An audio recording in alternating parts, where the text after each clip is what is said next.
कल जब सदन में महिला आरक्षण बिल पास नहीं हुआ तो मैं बिल्कुल भी हतोत्साहित नहीं हुई, न्यूट्रल थी, क्योंकि जब प्रस्ताव भी रखा गया था तब भी मुझे कुछ खासा फर्क नहीं पड़ा था, क्योंकि मैं अपनी बात तब भी रखती थी, मैं अपनी बात आज भी रखती हूँ। लोगों की टोंटबाजी शुरू हो गई थी, हाँ अब तो बोलोगे ही, तुम्हारे लिए सीट रिजर्व हो गया। अरे ना भैया, हमारे मुंह में जुबान है, हम पढ़े लिखे लोग हैं, हम बोल सकते हैं अपनी बात। लेकिन सदन में जो ये लोग आपस में मार कुटाई पे उतरे हुए हैं, पूरी सड़क जाम कर रखे हैं,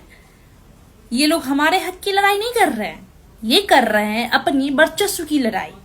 कि तुम इतने थे, तुम मुझे कैसे हरा दिया, तुम इतने हो, तुम जीत कैसे जाओगे, इसकी लड़ाई कर रहे हैं। क्योंकि यही लोग अपने ही घर में बैठ के अपनी माँ बहनों पे लगाम लगा रहे होते हैं कि धीरे बोलो, बाहर बैठे हैं सुन लेंगे, यहाँ पे बोलने का तो अधिकार तुम्हारा नहीं है। अरे इसकी समझ तुम्हें कैसे होगी, तुम कैसे बोल दोगी, इसमें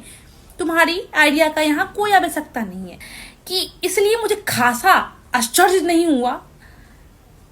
कि कौन महिला के आरक्षण के सपोर्ट में है और कौन महिला विरोधी है, क्योंकि हाथी के दांत और घड़ियाली आंसू दोनों की परख रखते हैं, पढ़े लिखे हैं भाई, इतनी तो समझदारी है ना।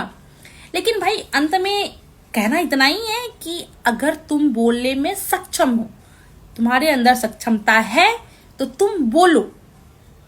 तुम अपनी हक की बात बोलो, फिर चाहे तुम्हारा परिवार हो, तुम्हारा पार्टनर हो, तुम्हारा मायका हो, ससुराल हो, कंपनी हो, कार्यालय हो, रास्ता हो, जहां भी हो, अगर तुम्हारे हक की बात हो रही है तो तुम अपनी बात रखो। फिर मायने ये नहीं रखता कि तुम्हारी बातों की प्रायोरिटी क्या है,